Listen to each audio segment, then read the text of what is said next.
Okay, so I'm gonna do my live around 5:30. Apparently I meant closer to 6.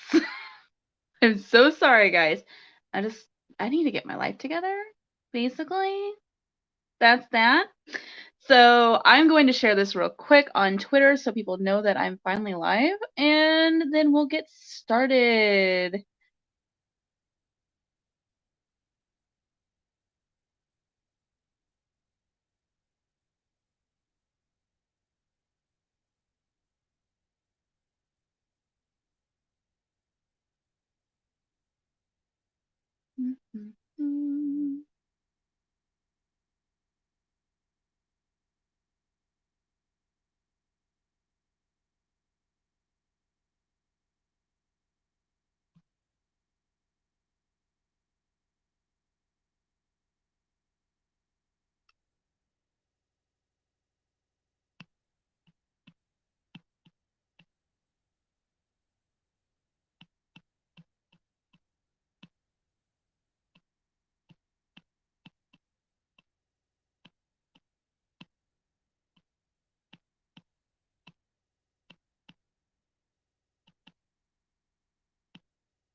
Okay, share that. Everyone can start coming in if they want. If they can't, that's fine.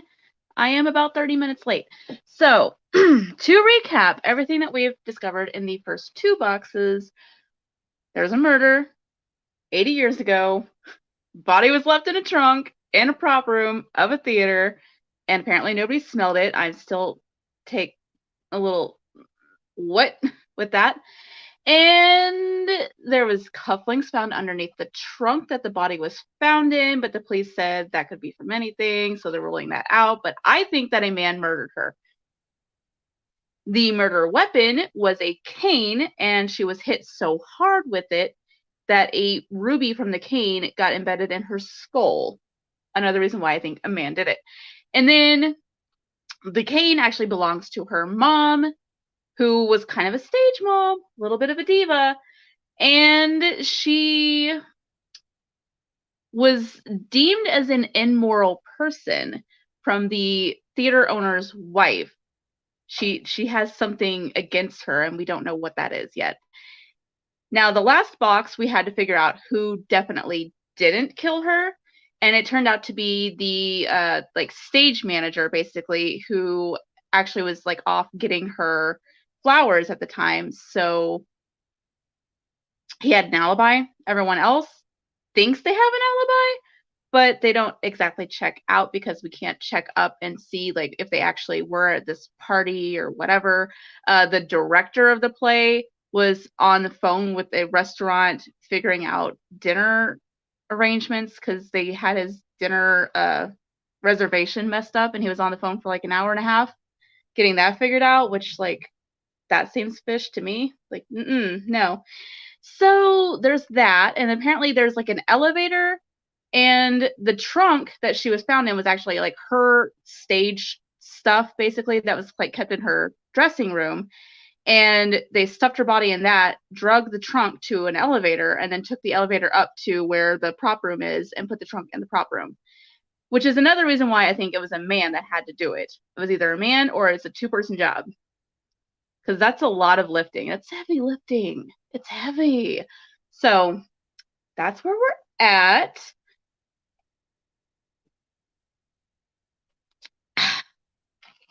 Okay, so let's get started on this box and see what we're supposed to be figuring out for this one. Everyone with me? Okay.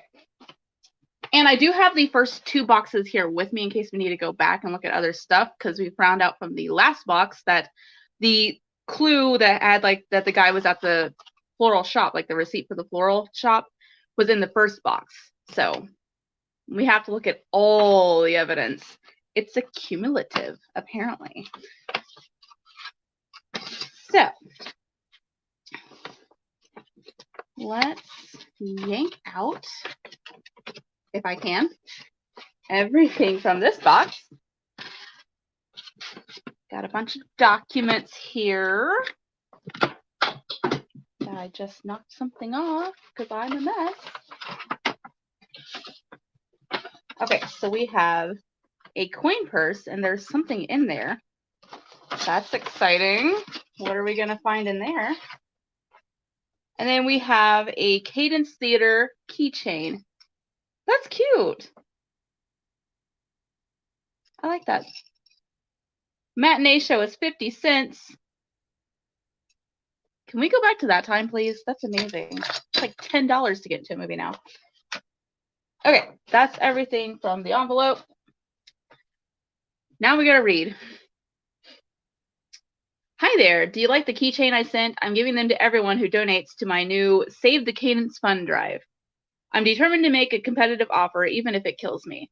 Oh yeah, that's another side note. The board of the theater is trying to like sell the theater, and the chick that like owns the theater now, or her family has owned it, is gonna try and buy it apparently. I'm doing everything I can to get the funds together, including liquidating my savings and reaching out to my friends in the industry for support. I haven't raised much yet, but I'm not going to let the board go behind my back and sell this theater out from under me. I don't even want to consider the possibility. You go, girl. She's got moxie, you know? It's been hard to stay positive, though. I keep wondering what everything we've discovered means about my family's history.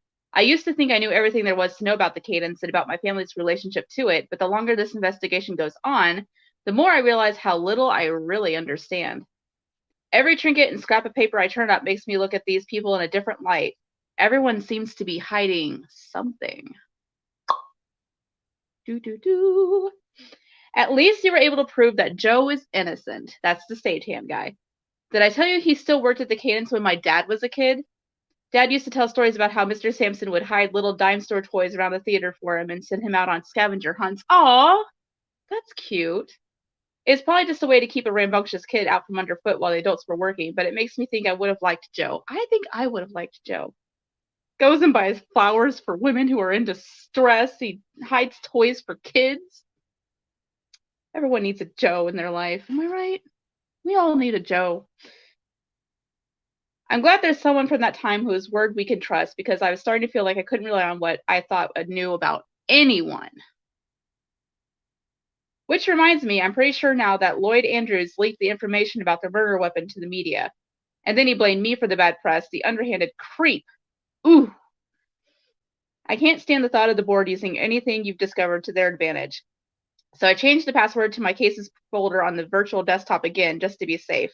The virtual desktop's password is still Porter, but our case folder's password is Arrow now. I added a few more scans for you there, in addition to everything I'm sending with this letter. Okay, so I'm going to have more stuff that I have to find online. I did see that there is another coded letter in here as well, so we may have to do a part 2 again after I decode the letter, but we'll see if we can solve it without too much trouble, you know what I mean? Hopefully you can use what I'm sending to narrow down our suspects again. Despite everything else that's going on, it feels good to be making some progress. You've been doing a great job, and I know you're going to find another suspect to eliminate. When you figure out who's in the clear, send me a message to the email shortcut on the virtual desktop. Make the subject line Assassins. In the body of your message, put the full name of the person you want to eliminate as a suspect. I'll be waiting to hear from you. Okay, so we have to figure out who else we can rule out as the murderer. Okay, and then the very next thing is the coded letter.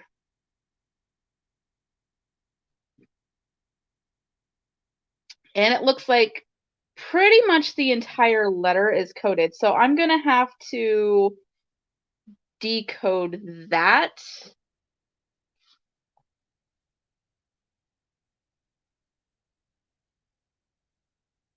Okay, let me see if I can compare it.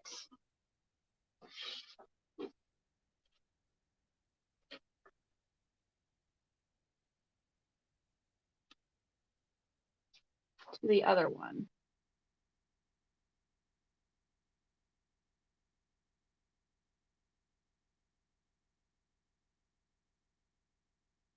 Okay, so I think it's from Viola, but it's like, I think it's the same code as the other one, but now it's backwards and coded.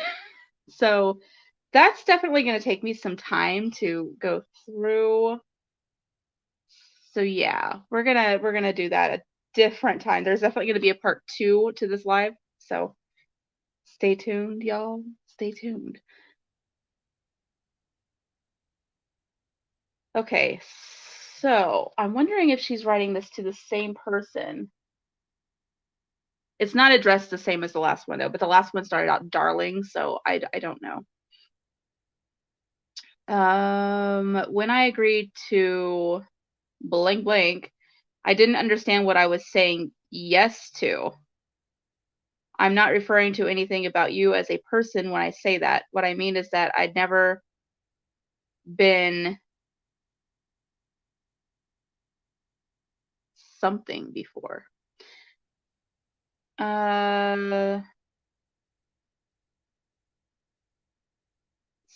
Something destroyed my interest in our arrangement, and soon afterward, our arrangement destroyed that something. You know how a certain someone has always referred to himself as not the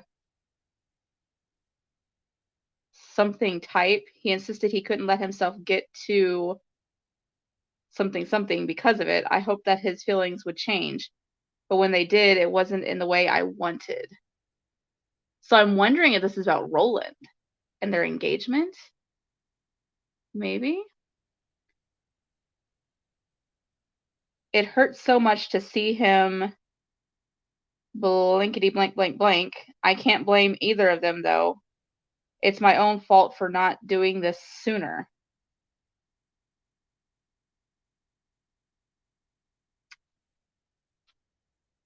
What is okay? This is gonna be juicy whenever I like decode it.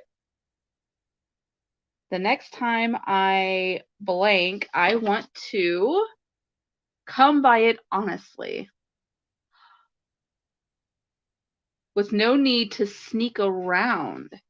What was she sneaking around doing? Oh, I wonder if this involves the director. Did she sleep with the director for a part? Did she? I know that's a cruel thing to say to you of all people, but I'm not as strong as you. Not in that way. Interest. Okay, because if this is addressed to who I think the last letter was addressed to, which was Evelyn, Evelyn is sleeping with the director. Oh, we got some tea. This is some tea. Okay. You've never been anything but kind and considerate toward me. You deserve the world on a string. I hope someday we'll find ourselves dining at the Waldorf again, and this time blankety blank blank blank blank blank. We should speak more about this in person, but please know that nothing you can say will change my mind. You're destined for great things. You don't need a blank blank to sell yourself to the public, and neither do I.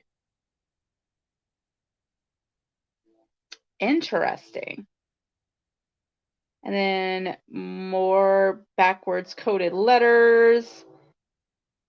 P.S. If I could ask one favor, and I know how presumptuous it is to ask any favors of you just now, it would be that we deliver this news to someone together. She's always been good at blankety blank blank around you. Okay, now, okay. Looking at the last letter, the news that they're wanting to break to someone together is her mother, because it's the same, it's just backwards. So that's interesting. I wonder if maybe she's like gonna, leave acting or something. And I don't know. I don't know. But again, if you'll remember the last box, the coded letter, I think it was to Evelyn, and it kind of implied maybe their relationship wasn't totally just platonic. So maybe they're breaking the news to her mom that, like, I don't want to marry Roland because I'm a lesbian. I'm just saying. Could be a thing. Could be a thing. Okay. So we have a telegram charged to Ruth Erickson, that is the theater owner's wife, who's pregnant and hates Viola.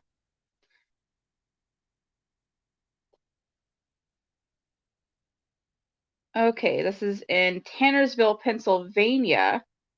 George arrived safely with baby J. Stop. Left gift on your desk. Stop.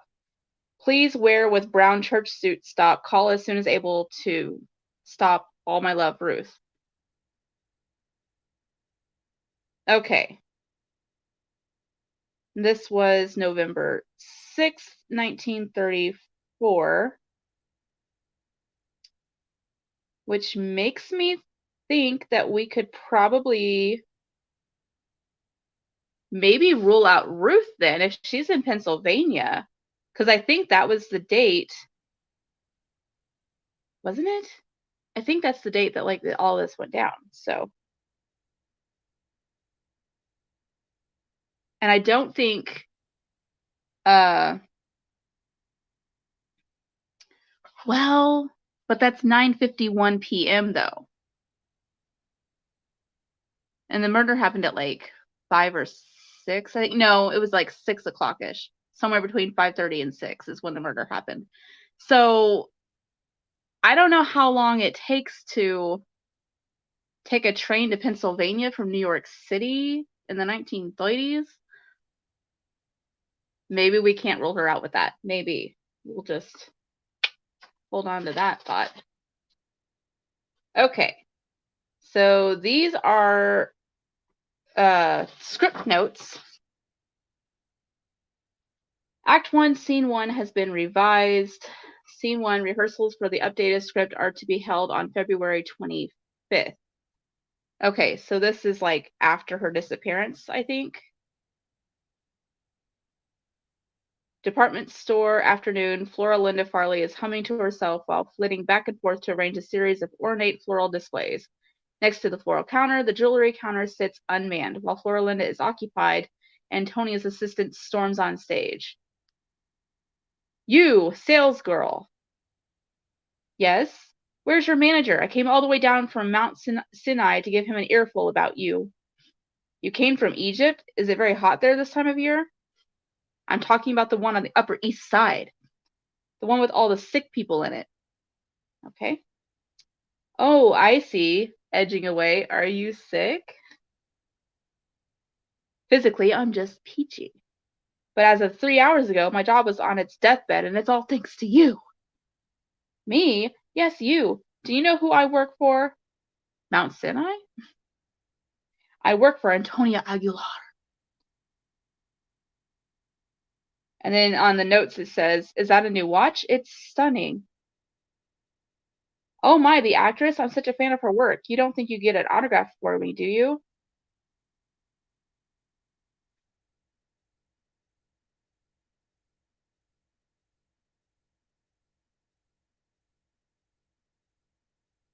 That doesn't seem responsible. I don't know. There's some notes here, like they like added on this, like is that a new watch? It's stunning. And then thanks, it's my last 3 paychecks. I don't really know what all this is going to have to do with what's going on.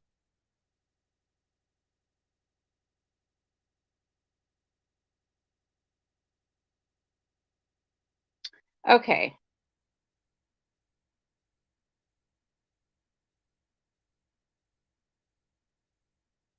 Some more added in dialogue. Mother taught me that paper dollars aren't as reliable as gems. She left Romania with her jewelry sewn into the lining of her coat, you know. Besides, a simple gal's entitled to spoil herself a little. Good for you. There's no need to wait around for a man to give you gifts. Speaking of what? Speaking of dollars, what do you think of ours? I don't know. It's kind of got like a weird, like I don't know if I can show you guys. Like the nouns are like these like kind of weird little symbols. Like they don't make sense. And I just knocked something else off. Okay, so that's that. Okay, why do you ask?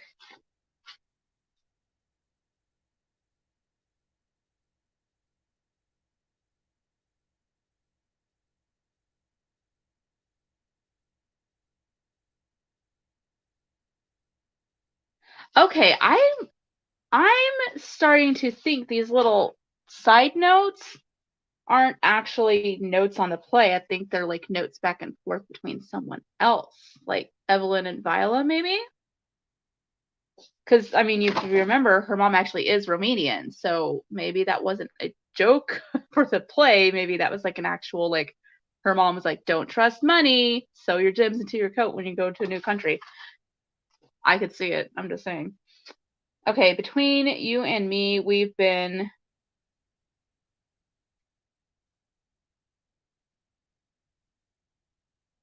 watching each other for a little while.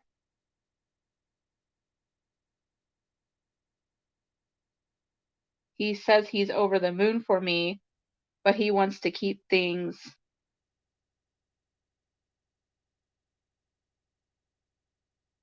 on the low for now. Apparently, he just got out of something.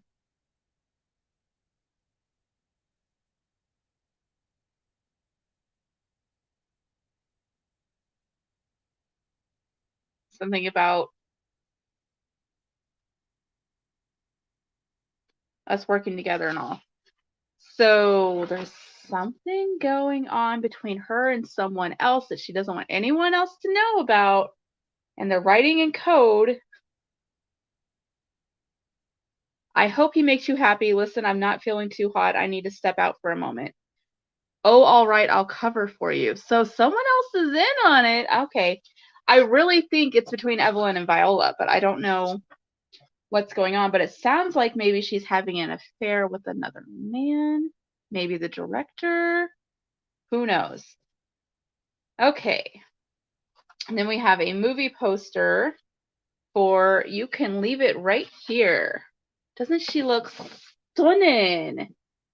All right. Okay. Directed by Ira Adler. Okay, then at the bottom it says, Ira, has Vi really signed the contract on this? I thought she wasn't even thinking about her next role after Duo.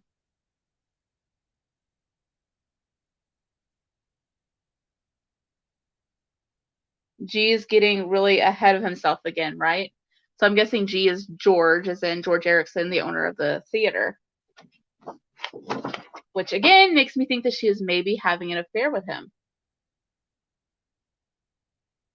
Okay, and then once again on the back we have this little chart, which looks like maybe it's the stage, you know, like this is like where the audience would be, and then this is the stage. I don't know. I don't know what any of that means, but it's been on like a lot of things, and I haven't seen any kind of like decoding thing for it, so I don't really know what it means. Okay.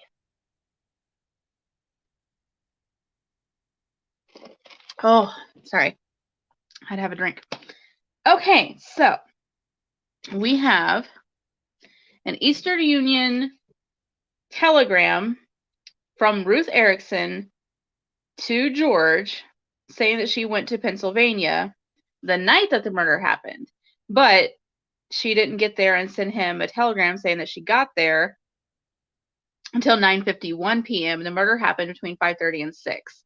I don't know how long it takes to go from New York City to Pennsylvania by a train, because I'm assuming that's what it had to have been, was a train. And there's nothing on the back or anything. So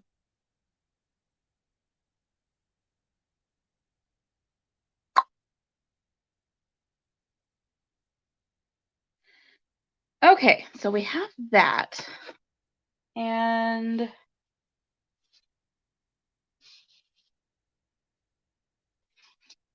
And we have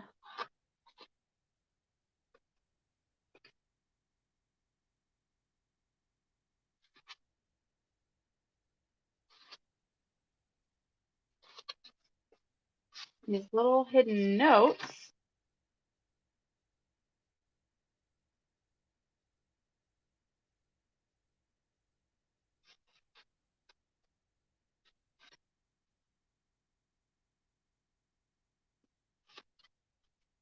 Okay, so the notes on the script, I think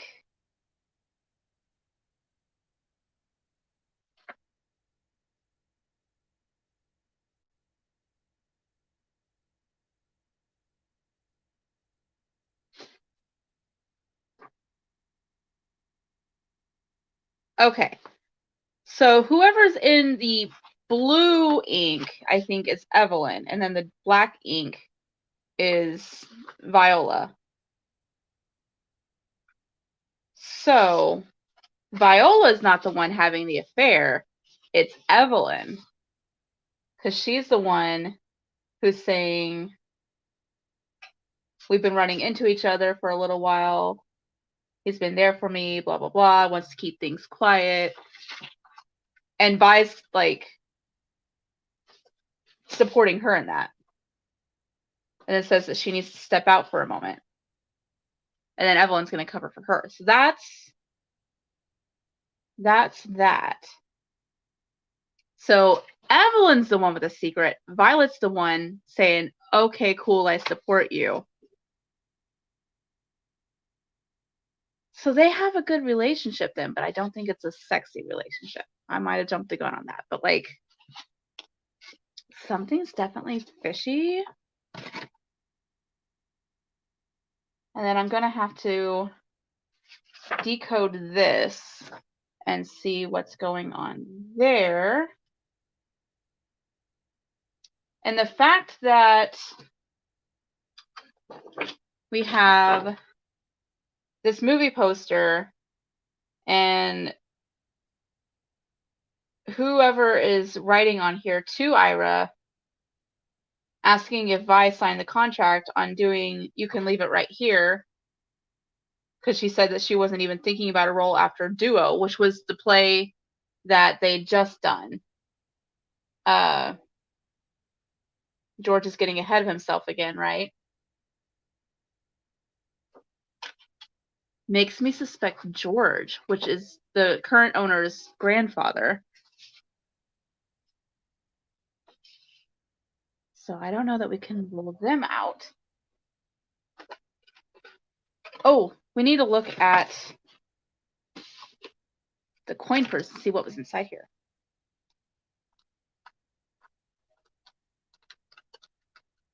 Okay. Okay, we got some more evidence to look at. Ah!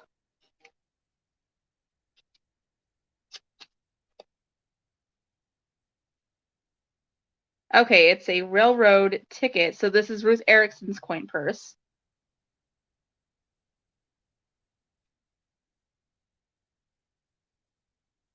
And it's stamped for October.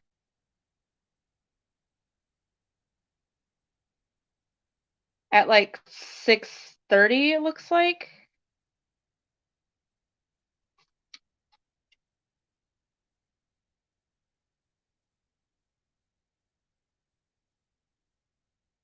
Okay. November 6th, call ahead to have nursery prepared. Drop off gift for George. Stop at Tannersville General Store. And then there's something in coded letters that was not checked off. That's interesting.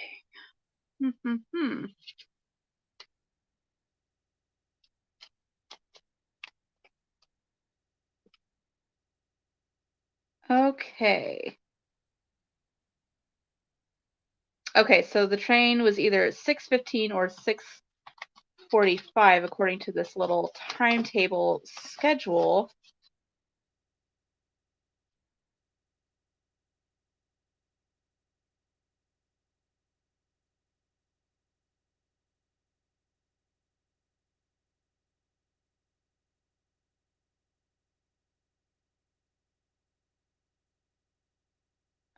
Okay.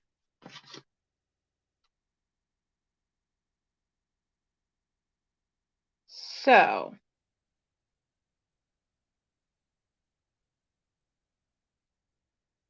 but does it say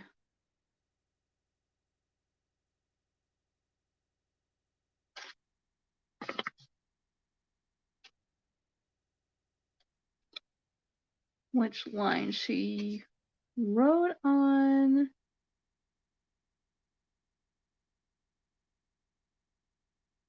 Ticket number 12. Okay, what does it say? Interesting, though. Okay, so from the little punch holes on this, it looks like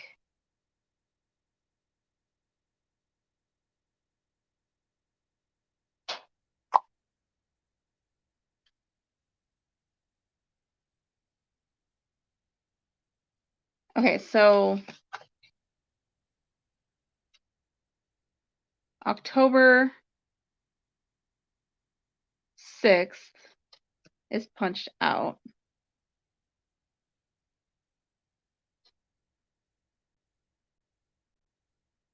And then 25th, 28th, and 15 are also punched out.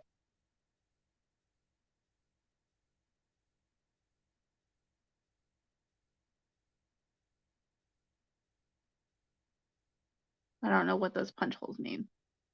I don't know oldie-timey travel things.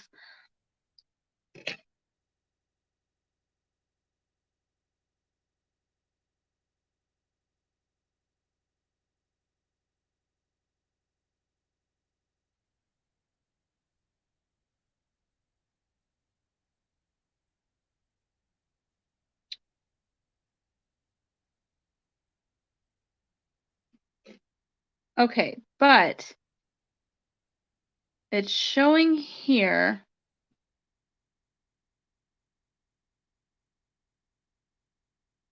red ink, so I'm wondering if she took the red line then. That would make sense, right?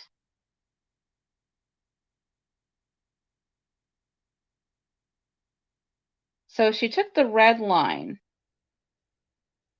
and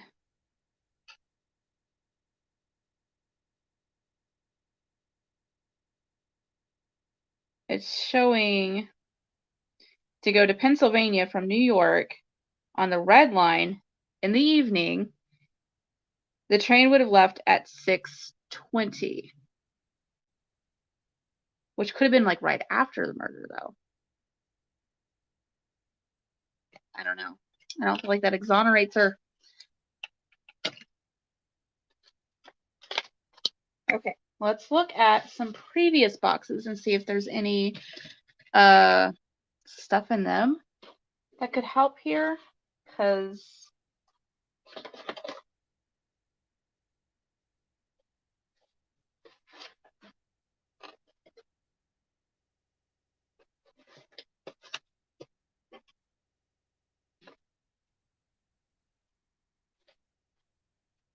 okay, what's this delivery?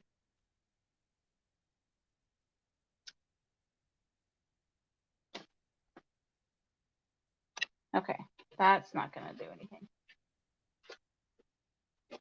Okay, let's look at the reports of people that were there.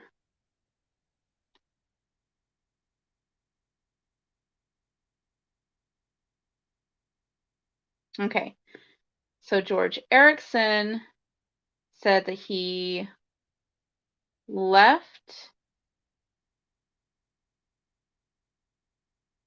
Okay, his wife was there, and he spoke to her for about 10 to 15 minutes about some trivial matters. And then the rehearsal resumed. So assume that she left then.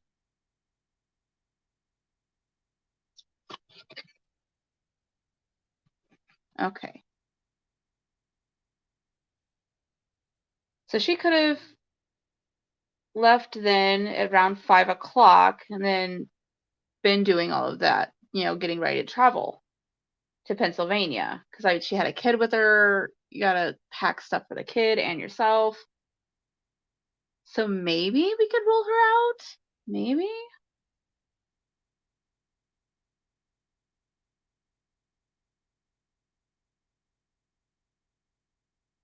Okay. And then shortly after they got back to rehearsing at 5 is when the mom came in and was like trying to attack her basically. And they had to like push her mom out. Then afterwards, everyone decided to stop rehearsal because no one could get back into the flow basically. Jo leaves to go get her flowers. And then George Erickson is claiming that he left the theater a little after 6:15.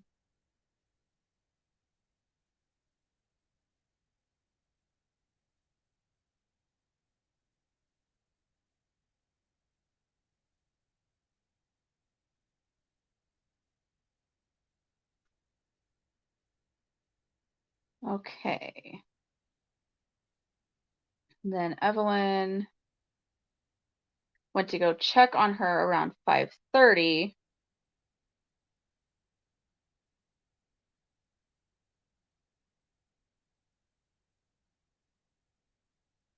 And left perhaps a quarter of an hour because she had a dinner engagement.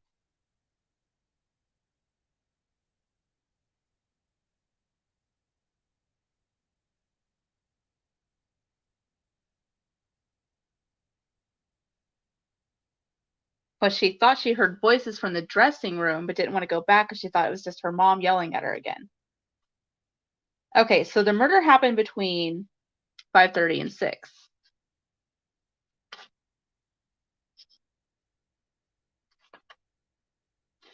Which presumably Ruth Erickson would have been on the way to the depot to get the train by then, you would think.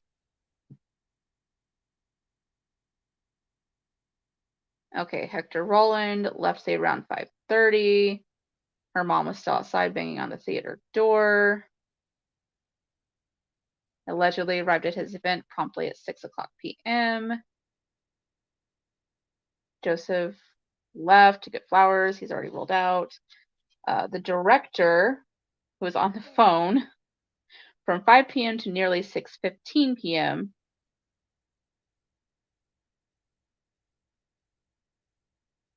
noted a few minutes before 6 he heard some sort of scuffle or row from the dressing rooms. So it was like a little bit before 6 o'clock that this happened.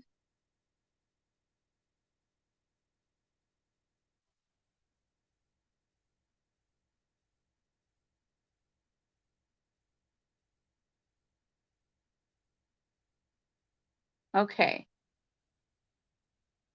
So it says further interviews will be necessary. Mrs. Ruth Erickson, 39 of Manhattan, was not available for comment. All persons of interest excepting Mrs. Erickson have agreed to make themselves available for further questioning if necessary. So they haven't either gotten a hold of her or like she just didn't give the okay to do that.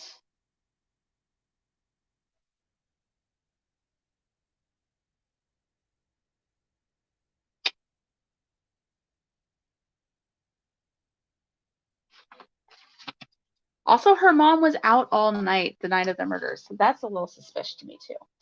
Okay. So definitely the murder happened a little bit before 6. Let's look at the first box again and see if there was anything in there that might point us in a good direction here.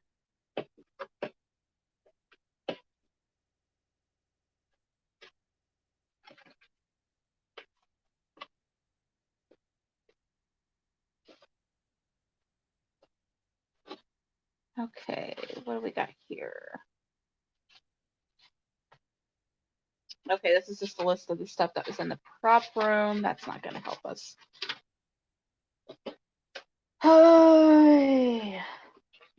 It may come down to that coded letter.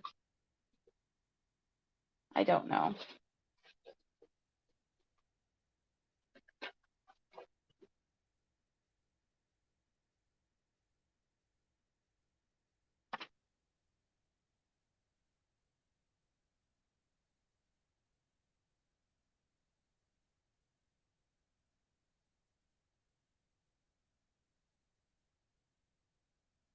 Okay. That's not going to help me either.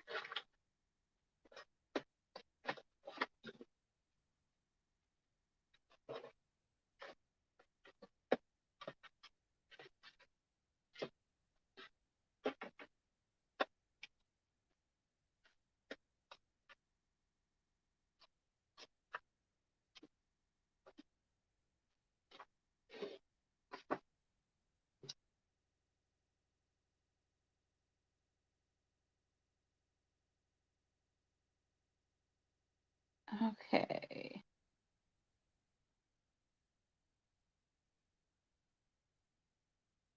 There's rehearsal notes. Viola, Evelyn, Hector, Ira, and George were the ones needed. So those are the ones that were there.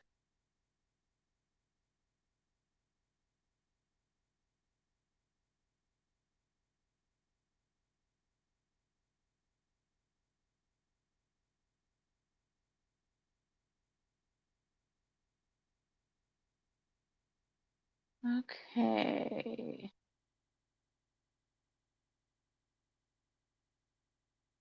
Okay, so according to Joe's notes, and he seems to be the only one that we can like trust, Ruth came in at 4:52, and then 5 o'clock they got back into everything. So it seems like we can rule Ruth out as being the murderer, but like at the same time, it seems too obvious that we can rule her out. You know what I mean? Like I feel like we're missing something, you know? So I think I'm going to have to decode that letter before we can really figure out what's going on here.